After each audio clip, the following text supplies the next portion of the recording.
जय श्री कृष्णा दोस्तों, मैं लक्ष्मी नारायण आपका स्वागत करता हूं प्रभु सेवक चैनल पर। तो चलिए आज की कथा आरंभ करते हैं, समय ना खराब करते हुए। दोस्तों, एक बहुत बड़ा आम का वृक्ष था, काफी घना था, उसके आम भी बड़े रसीले थे। सभी लोग उस आम की पेड़ के छाए में बैठते, आम खाते, विश्राम करते और चले जाते। परंतु एक बहुत छोटा बालक था, वो भी प्रतिदिन आम के पेड़ पर आता, आम के पेड़ के साथ सारे दिन खेलता, उसकी टहनियों पर लटकता, उसके पत्ते तोड़ता, आम तोड़ता, खाता, थक कर उसकी छाया में ही सो जाता। आम के वृक्ष को भी उससे खास लगाव हो गया था, दोनों में ही कुछ संबंध बन गया था। अब ये उसकी रोज की दिनचर्या हो गई, वो रोज आता, आम के पेड़ पर सारे दिन उछलता कूदता रहता, आम खाता, थक कर आम की छाया में ही सो जाता। अब रोज आम को यानी आम के वृक्ष को उसका इंतजार रहता कि वो कब आए और कब मेरे साथ खेले, क्योंकि आम के पेड़ को भी उसके साथ खेलने का बड़ा आनंद लगता। इसी प्रकार बच्चा जब थोड़ा बड़ा हुआ तो वो रोज आता तो था, जब बड़ा हुआ तो एक दिन वो गया तो उसके बाद काफी दिन तक नहीं आया। आम का वृक्ष रोज उसकी राह देखता रहा, लेकिन बच्चा नहीं आया। एक दिन जब दूर से आम के पेड़ ने एक निगाह की तो सामने देखता है वो बच्चा आता है।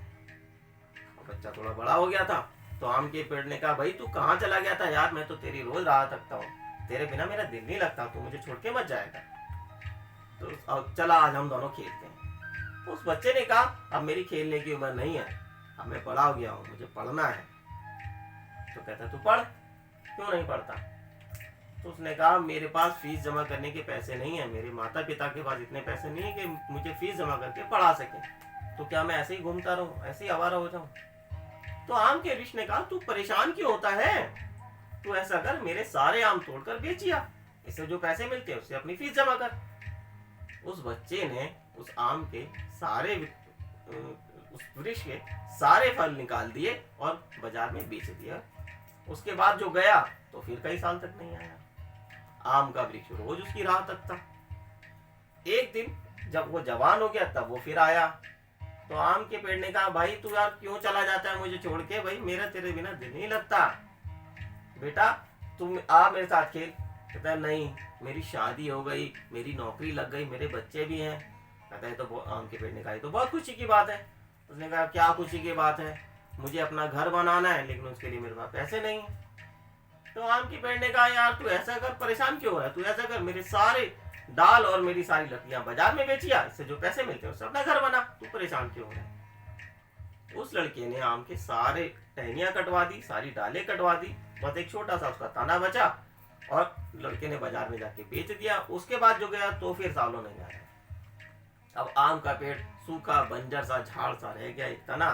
और अब आम के पेड़ ने उसकी राह देखना भी, उसकी आशा भी छोड़ दी कि अब वो आएगा या नहीं। जब कई साल बीत गए तो एक वृद्ध उस आम के वृक्ष के पास आया और आम के वृक्ष से बोला, क्या तुमने मुझे पहचाना? आम के पेड़ ने कहा, मैंने तो नहीं पहचाना, आप कौन हो? तो उसने कहा, मैं वही छोटा बालक हूं जो तुम्हारे साथ बचपन में खेलता था, तब तुमने मुझे फीस भरने के लिए आम दिए, तब मैं बड़ा हो गया, तुमने मेरे घर बनाने के लिए अपनी सारी टहनियां दी, सारी लकड़ियां दी। तो आम के पेड़ ने कहा, बेटा अब तू क्यों आया मेरे पास? मेरे पास तो अब तेरे पास देने के लिए कुछ भी नहीं है।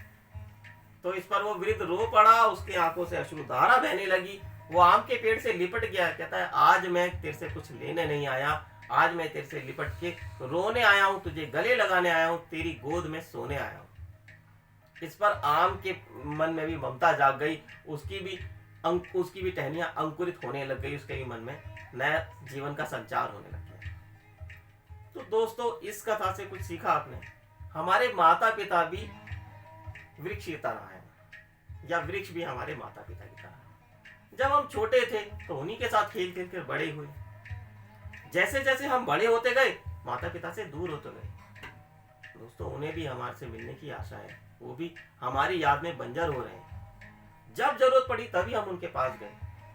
तो चलिए दोस्तों, आज जाकर अपने माता पिता के गले से लगते हैं, उनसे प्यार करते हैं। देखिए, उनके मन में भी नए जीवन का संचार होगा, नए जीवन अंकुरित होगा उनके मन में। अगर आप अपने माता पिता से प्यार करते हैं तो उन्हें कभी ना छोड़ें और उन्हें प्यार करें, उन्हें स्नेह दें, क्योंकि उन्हीं की वजह से आप जो भी कुछ हैं आज उन्हीं की वजह से। तो उनका सम्मान करें, उन्हें कभी भी अपने से अलग ना होने दें। जय श्री